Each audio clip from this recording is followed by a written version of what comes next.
right, so this is just a little mini off-the-cuff podcast with a very good customer and now friend you had the original Foil Drive Assist Plus.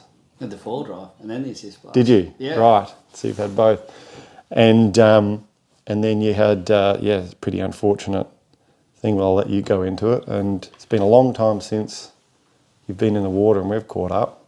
But you've come to Adelaide, and you've had your first go on the Gen2, which I think is the first time you've been in the water in a long time. And we wanted to have a chat about what the tech can do for people like yourself in this crazy events that you've just been through. Yeah. And it might help other people out there. Yeah. And I think that's the purpose of this. So introduce yourself and just tell us the story, if you want. Yeah, cool. Yeah, my name's BJ Barlin. So over 12 months ago, I had, as we spoke, Paul, it was 2 years ago where I first got on with Foil Drive, got the Foil Drive and then got the Assist Plus. Yeah. And that helped me a lot to learn how to foil. Yeah. Which was really cool because I really struggled to get onto the wave and paddle onto the wave, and that's what I loved about the Assist Plus. Yeah. So I got a big leaderage, short paddle board, and then I had an accident. But you did do a fair bit of foiling before the accident. I did not a huge amount. I was just starting to get into it. So I bought the original unit. Yeah. And that was great. The Assist Plus just gave me that bit extra boost. Yeah. But you were getting into it. I was getting into it. Yeah. I was. And I surfed a lot, and it was the progression for foiling, and I couldn't paddle to get onto a wave and get up. I wasn't quite ready yet. Yeah. And as you know, I had that accident over 12 months ago, and spent a long time in hospital. Broke my femur in 4 places. Nearly lost my leg. Just had where all your ligaments attached to your leg. Got that whole piece got taken off and jammed up next to my femoral artery. So it was touch and go. It was nearly lethal, wasn't it? Yeah. Yeah. And I think you said you woke up to your foot touching your head. Yeah, it was a pretty funny story. You saw the emotion that filled me today just having a go at something. So, I was racing the last round of a vintage motocross meeting on a 1989 CR 500, which they call the Widowmaker, and I used to laugh at that until it nearly made me took you out. my wife a Widowmaker. But so last round, I come off in practice. The throttle got stuck on, and I came around a corner and on the way up to a step up, it just come on too hard. I couldn't reach the brake. I couldn't reach the clutch. I couldn't do anything. It was I've been racing bikes my whole life. Yeah.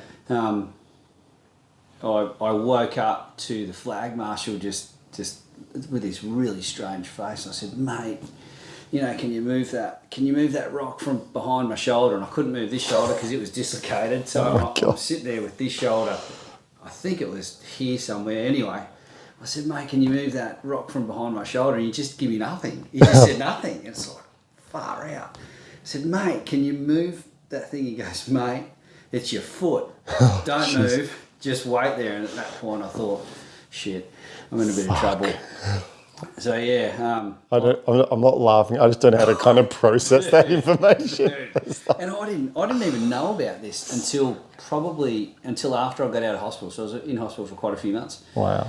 And I didn't even know about this story until I went to a mate's barbecue, and they were all there, and they said, "Oh, mate," and it all started to come out, and it was full on. Anyway, heavy. The process has been pretty horrendous. And every sport that I've ever done, I did a lot of wakeboarding, I did a lot of surfing, I surfed a lot. Love my surfing, love my ocean sports. And the doctor said, mate, you're any sort of impact sports you're not doing anymore. Yeah. And so it's been a real battle mentally to try and find my way, right? Today, it was friggin' huge. Like we went out there, and I haven't been able to sleep for 2 months because I've had to keep the sun in my hat. And, anyway, what it enabled me today to do was something that you saw the emotion that comes in me. I was just overwhelmed, and it's, you know, to be quite honest, mate, you probably need to have NDIS on the side of that thing, because I reckon that it could help a lot of people get some, you know, get a lot of people get out in the water. So for me, I can't get, with my injury, I can't get to my feet. I'm very, very slow to get to my feet. Yeah. The Assist Plus just didn't have the go for me to do anything. Yeah. And so with this, I could motor around on a 55-litre board, you know, and you gave me some lessons, and that was amazing. No, it's changed my whole thought process on everything. And, you know, I used to look at e-foils and sort of be a bit down and out on them. It's like, oh, you know, they're just bloody lazy. But when you think about it, there'll be a lot of people in the same predicament as myself, right? And, you know, let's face it, we get older, we have kids.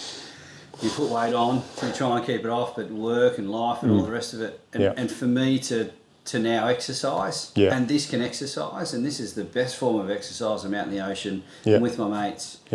Mate, it's a life changer, and that's not, and I'm not saying that lightly. No, and I think that's why we wanted to do this little podcast, not because it serves any other purpose other than it might resonate with some people out there that find themselves in scenarios that really unfortunate, or like they think it's not obtainable anymore. Like your injuries are horrific.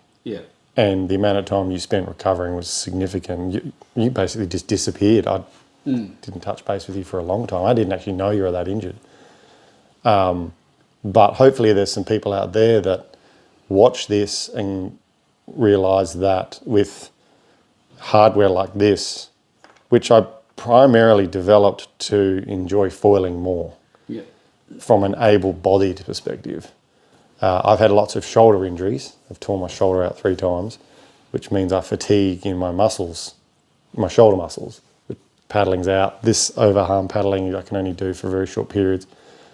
But it was designed and built by myself for the purpose of making foiling easier and more enjoyable for me. That was the quintessential starting point, and the most sort of selfish perspective is I just wanted to foil. I just was sick and tired of going out there and having a miserable session because I would fatigue and my muscles are screwed and my shoulder's done and all that sort of stuff.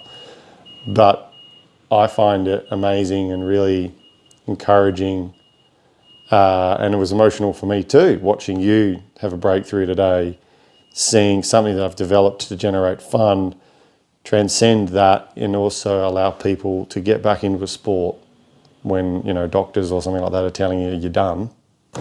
That just gives it another whole level of reason for doing this. You know, and I hope there's more people out there that give it a go and can put the hard yards, take the hard yards and make this thing do that. And go and do the fun bit. Oh, it's great, you know, to you boys. It's just awesome. It is a game changer, mate. Just absolute game changer. To get out in the water today was just, it was blowing 500 knots, and it was horrible, and it was still awesome because I got to do something, and it was epic. Thank you. No, you're welcome. And I think also being able to you can use the gear that you want to use. Like a big conventional e-foil that's an e-foil, and nothing against them. This is foiling, and you've done foiling, you got a taste for foiling, you enjoyed foiling, you got all the right gear, got all the wings and the masts and the boards and all that sort of stuff. So you already had all that. But to be able to reuse it all and get back into it, obviously the Gen 2, and that's why I let you in on it so much earlier than most, because I knew this would be the solution to this newfound issue that you didn't want to have. You know, no one wants to, you know, have an accident of that scale. No, definitely. And I knew that you would need the extra power this has, but also the placement, because the board's clean. So you can clamber to your feet and get yourself sorted. Whereas the current Gen 1, obviously with the box somewhere on the board, would be a nightmare. For what you have to do with it. And moving the cable around and putting it in the board, and for what I want to do to paddleboard would have been just too hard for me to get all that gear to the beach, right? So the other thing was E-foil, great. Yeah. With my injury, I can't get it to the beach. No. This, it's that much. It adds that much to the board. Yes. I can get that to the beach, no problem. Yeah, exactly. Which is super cool. Super cool. Yeah. And that's that's another reason. Very usable. Yeah, I'm absolutely blown away. I don't think I said a word the whole way home. I was just in my own thought pattern, which was pretty cool. Yeah, exactly. And I hope that there are people out there that can resonate with this, and maybe there'll be, even if just one person watches this and goes, well, if that random guy from Australia has had another crack at it and can be successful with foiling again, despite being told that you would never do it again. Yeah. And to be fair to the doctor, I can't really blame him saying that. Yeah, you Seeing saw how slow I got up today. Seeing your injuries are out, like, pretty good excuse to pack the towel in. Yeah. But that's not part of your nature. No. No. And I think with time, you'll be doing more foiling and more adventurous foiling than you were before. Yeah. Because, you're now mucking around on, what'd you get up? What was your other board? 30... My other board was a 40-litre board. 40 litre. 4.6. 4.6, yeah. Yeah, and I think we can touch on that. Like, I'll let you try that, because that's what you brought, but... Knowing I had no chance. But I did get up. You did. You got up twice. Yeah, but it was super hard. Yeah. And then just to go that... And you said that to me in the car, and it definitely resonated with me when I was out there absolutely eating it for the first half hour. Yeah. It was just that little bit longer, so we went to a 5.2. Went for a 5.2, 48 litre. 48 litre. Night and day different. Night and day different. Yeah. Just that Yeah. little bit more surface area. Gave me time to get to my feet, because, the boost mode was 15 seconds, and I've got that counting down in my head, right? So I had 15 seconds to get to my feet, and it took me every part of that, didn't it? On the smaller one, yeah. Yeah. Once I was up, you're off. I was off. Yeah. And away, and it was absolute magic, yeah. And that's one of those things, it's like, as I was explaining to you on the drive down, this hardware changes the game in so many different ways that you have to, like, rethink the whole setup because you can pretty much use anything. Yeah. Like, you got up on a 4.6 40 litre prone board, which you weren't even considering when you had Gen 1. Yep. And now you're post-injury, recovering, you've just foiled a tiny, silly little board in a marina where there's no waves. Yeah. And you got up on that none of that makes sense. No. Not even the front wing I brought was way too small. So, like, the opportunities are there, and I think the learning curve that the world's going to have to go through with this will be interesting, because there's so much choice that it's like, oh, which way do I go? Yeah. So, oh, this looks shiny, oh, this looks shiny. But I think for people that are wanting to, like, I got this throwaway line, it's like, don't let pride get in the way of having fun. Yeah. So true. Yeah, and I've had a lot of crew that have been playing with these, and we've been testing and that sort of stuff, and you get 5 or 6 of us together, we're all reasonably good foilers, and it's just a game. It's the race to the smallest board, the smallest wing, the most difficult setup, and I find myself not getting involved in that game, because the person that chases that furthest down the rabbit hole ends up having a miserable session. Yeah. Because they're just on gear it's ridiculous. But I want to be in that game. Yeah, exactly.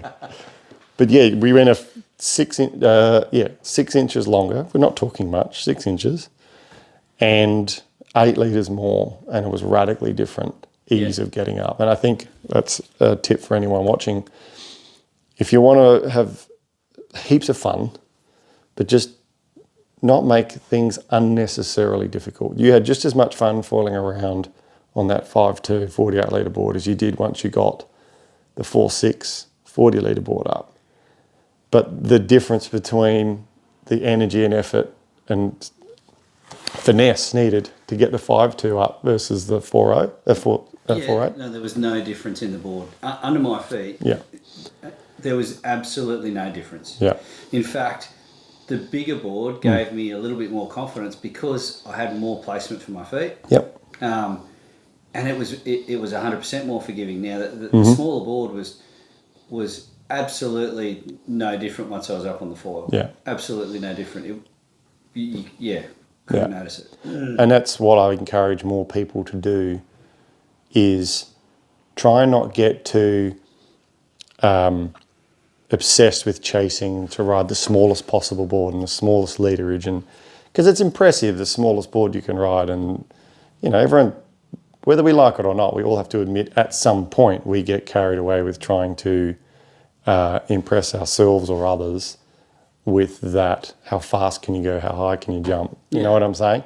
But when it comes to just wind it back, take 5 and go, what's the main purpose of doing this? It's to enjoy yourselves, have fun, and try and not make it unnecessarily difficult. Just get a little bit longer board. Length is so important. Yeah, that's what my wife tells me. Yeah. We don't go there. I'm assuming that wasn't damaged. Yeah. But yeah, a little bit longer. Literage volume is nowhere near as important as length when it comes to ease of getting up. Couldn't agree more. But again, it's like, I've been having chats with people about this, and I'm like, put it into perspective. Prior to, not your case today, but like some other people I've been dealing with, I'm like, prior to this, what was the last board you rode? They're like, oh, it's a 110 litre sup. I'm like, well, now you're making the decision between a 50 litre prone board at 5.0 or a 45 litre 4.6. You're already well below half the volume of what you just rode. Just go the 5.0. Make your life a little bit easier and have way more fun than they do every time. Couldn't agree more. I Every was time. 115 litres. 115, 115, yeah. I went down to 95 on the sup. Yeah, which is getting wobbly. It was getting really Because wobbly. you and I are similar weights. Yeah. So 95, 96. 95 kilos, yeah. Yeah. And then today which was good to know because you knew exactly what I could get up on, and that 50 litres is the magic number for me now. Yeah, and the length. And yeah, 5.2. Yeah, yeah. And that was just night and day for you. Yeah. You didn't. Anyone listening to this, 4.6, you were having to do full power and a few quick overarm paddles because the board is just so short, it just wants to plough through the water. Yep. But with the 5.2, you could just hold the throttle, just hold the board and get it up on plane using motor only. Yep. Which is super important for your keeping your arms out of pain. Yeah. Doing that overarm paddle is not really something you want to continue to do. I have the same problem. Yeah. So I know exactly, what you're trying to avoid. It made a huge difference. Yeah. Hopefully people listen to that. Yeah. So anyway, it was a short one, but it was awesome. Yeah. Seeing how much joy it brought you gives me joy, and I hope that there's more people out there that can get something out of it, because I do too. It's not just made for me and the guys that work here. It's made for anyone. And it's a product that's been built by someone that just wants to foil. Yeah, more. A bunch of frothers. A bunch of frothers. It's awesome. But really, that's the genesis of it. Yeah. I wanted to make it easier. I just want to have more fun. I didn't want to ruin the feeling of foiling. That was so crucial. Like, as soon as you ruin the feeling of foiling, I think it's pointless. Like, I don't want to ride something that I don't like. Yeah. And that took a long time to get this to that point where I can ride it, genuinely enjoy being on it, and still get the benefit of having an electric assist to get me going. Yeah. It took nearly 3 years to develop it to this point, but I'm very happy with it now. And yeah, it's a credit to you guys. It's awesome. It is an absolute game changer. Yeah. Well, I think we'll wrap it up there. It's a short and sharp one. Thank you, mate. But improv, it's an absolute pleasure to see you Yeah, again. thank you so much. Best ever. Get out in the water. I will. And 2 weeks, you'll see me. Yeah, 2 weeks is, well, this is filmed 2 weeks before launch. So anyone watching this, it hasn't happened yet. It has for you. Yeah, it's happened. Taking it home in the aeroplane. Yeah, very excited. Cool. All right. Thank you very much. Thanks for listening. See you guys. Cheers. Bye.